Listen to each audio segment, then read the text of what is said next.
Hi, I'm Darnell with Way of Living Recipes, and this is my 30-day review of the Kalorik 8-Quart touchscreen air fryer.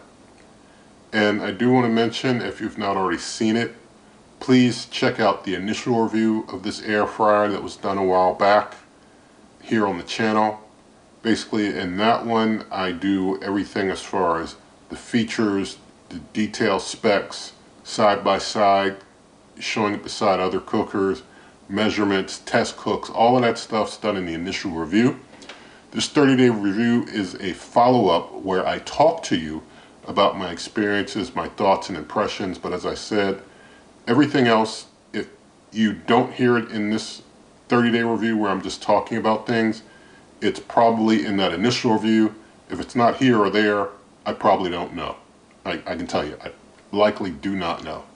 So, just wanted to make sure everybody understands that, how the initial and 30-day review work. So basically I wanted to say that generally speaking, this cooker, it's a great basket air fryer. I mean, I've really had a fun time using it, really enjoyed it. And basically once I learned how to do baking well in it, and I have a video here on the channel which is basically titled How to Bake Well in a Basket Air Fryer. And I show you how to do that here with this basket air fryer. And knowing how to do that, being able to bake well with it, air fry, anything I want to do, roast, whatever, you name it, it was really fun to use. It was really great to use, to be able to use a basket air fryer with no limitations, not feeling like, oh, I can't really bake in that, or I can't do that. I've been able to do everything in it. And I've put out some videos basically showing some methods of how to do it through different cooks. And I wanted to mention that with this cooker, in the initial review, I did mention that the counter was getting warm or hot from using the air fryer, and I thought I might have to put a mat or something down to protect the countertop. But it turns out that what's happening is that the air fryer has vents on the bottom that are blowing air down some. So it's got vents that blow out the back and the bottom. And so it's just blowing hot air on the countertop. It's not like the bottom of the cooker is getting hot. It's not like it's cooking the bottom of the cooker, or it's not like the counter is getting that hot. It's not getting that hot that it's going to burn the counter. So I didn't put anything down, didn't bother my counter at all. Do always put your cookers on a heat resistant countertop surface anyway. I'm not advocating anybody putting things on wood surfaces and things like that. Always use a heat resistant surface for any cooker. But it's basically just blowing hot air from off the cooker, and some of it's going down.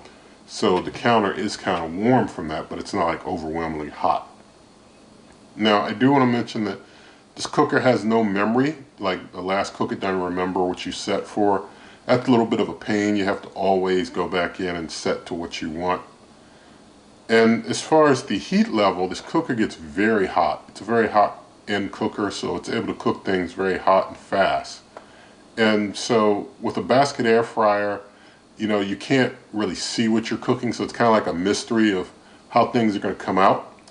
And I do know, I'm very aware that there are basket air fryers these days that have kind of a window where you can see what's cooking in there, but there's a, in my opinion, drawback to that, a big drawback. And I just want to basically show you, try to let you see what the drawback is. But basically you see in this particular basket air fryer, it's got like a steel interior. That helps hold in heat. You've got the basket with the metal around the basket. If you've got a place where you can see what's cooking, that's going to be an area where heat could escape faster than a full metal, basically a full metal containment of things that are being cooked. So having that full metal containment is going to make things be able to cook faster and evenly. Having an area where you can see, while it might be a matter of convenience, it is a drawback as far as getting a really hot cook and a really more even cook overall. So it's a basket air fryer. No, I couldn't see what I was cooking, but still being able to get really hot, really fast, cook things up quick was really fun, really cool. Now, as far as that mention of the evenness of cook, with proteins you should flip them over if you want evenness on both sides of the proteins, like chicken and things, but it's not necessary. You can cook things to doneness without turning them over at all. So basically that's up to you. if you want to turn them over, or if you're not really, really worked up about aesthetics, or, having to have Mylar on both sides. Like, I mean, it's up to you. I guess I don't get too caught up in that. So sometimes I turn things over, sometimes not. Basically, the user interface is easy to understand, easy to use. The touch screen, because it's like not actual buttons, it's kind of like, sometimes depending on if your fingers are a little wet or a little cold, might not respond as well, which could be a little annoying, but it's not as bad as some other cookers with similar types of touch screens, in my opinion.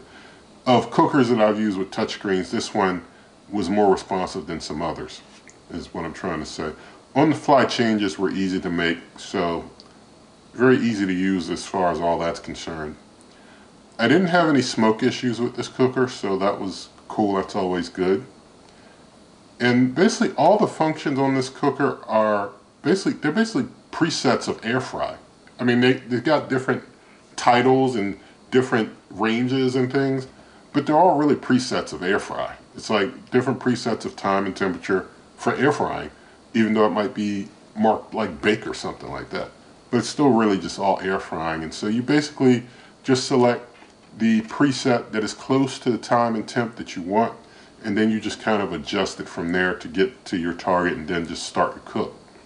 And I showed you all how to basically start and run cooks in the initial review. Now, as far as the noise level, this is a basket air fryer. It has the usual basket air fryer loudness. You're going to hear your stuff cooking. It's loud. It's a basket air fryer. As far as cleaning, it's easy to clean.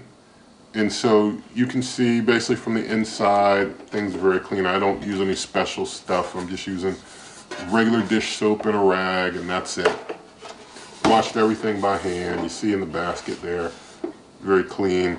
It does have that non-stick surface. While some people may prefer non-stick, there is a concern as far as health with non-stick surfaces. That's something to be aware of. You make your choice. You see in here, I'm just showing you up on the heating element. I know people always get worried, oh, things are going to get up on the heating element and make it dirty. I really don't see that happens a lot with basket air fryers. Not much to be a problem. So you see up there, it's usually not an issue or not a problem. And if you get something that does get up there, if you notice something, you just wipe it off when it's cool, and everything's fine. So cleaning was not a problem at all. Now, I want to get into just comparing this with one other basket air fryer, because this being an 8-quart, it's a very large capacity basket air fryer as far as basket air fryers go. So I wanted to compare it to the Ninja Foodi 2-basket 8-quart air fryer, because it has two 4-quart baskets versus this one big 8-quart. And I have to say that I definitely am preferring just one big basket, even though with the 2-basket you can cook two different things at the same time, and that's really neat and fun. Being able to put like a large ramekin in here, or a full 9-inch round bake pan in here, and use my baking method to bake and all that, it's really nice to be able to do all that different type of versatile cooking in here. The only thing I can't fit in it is like a 13-inch bake pan, so it was really cool to be able to fit large containers in here and cook them up, whereas in a smaller basket air fryer you can't. So I definitely have to say that I preferred this to the Ninja Foodi 2-basket air fryer, just because it was a very nice large basket to work with, a single big basket.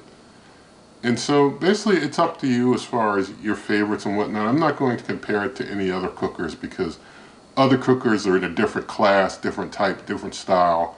But it's up to you to decide what you really like and prefer. I've talked about things in other videos, but I'm not going to, jump into that. It really comes down to what you like. I really hope people can decide for themselves what they like, look into things for themselves, and make their own decisions. I mean, I know that here on the internet, people like myself will call influencers and stuff. I really don't want to drive anyone to buy this or that. I really want people to just see what these things can do and decide what you like and what you don't like, and make your own choices, and we all go along happy from there. But on this channel, there are over 800 videos using tens of different cookers, well over 50 different cookers reviewed on this channel, and cooks, you know, hundreds of videos showing them being cooked and used, and methods and questions and answer videos and all types of stuff. So there's a lot of resources here. If you don't see what you're looking for, if you go to this channel on a desktop browser, you can probably go to the channel, and then there's like a little search box just for this channel, and you can search for what you're looking for. You'll probably find something. If you don't find a basically advice for how to cook something in your particular cooker, if you find advice for a different cooker or a cook with a different cooker of what you're trying to do, try that. A lot of things are cross-compatible. So that's my advice there. Do want to mention that nothing in this video is sponsored, and nobody gives me these cookers. I do buy them myself. And I will say, you know, some people say, well, companies should sponsor me or whatever. I really don't want that. I mean, I do have companies that approach me, but I don't want that. I want to be able to maintain my own independent voice. I guess once upon a time, I thought that might be a desirable type of thing. But as I've moved along in this, I guess this YouTube life, I like independence. I like not having anyone influencing me or feeling that I'm pushing something because I get something out of it. You know what I mean? I like to just be able to share what these things can do, try and help people to be able to use them better, and leave it at that. You know, I thank God for that, and I leave it there. So basically, if you did like this video, then please do give it a thumbs up, share the video with a friend, leave your comments. There are lots of ways to help the channel in the video description, such as my cookbook, merch, membership, donations. There's a link to the Amazon shop where you can buy things at the same price, and that helps the channel. And so basically, with all of that said, I wish you and yours good eating.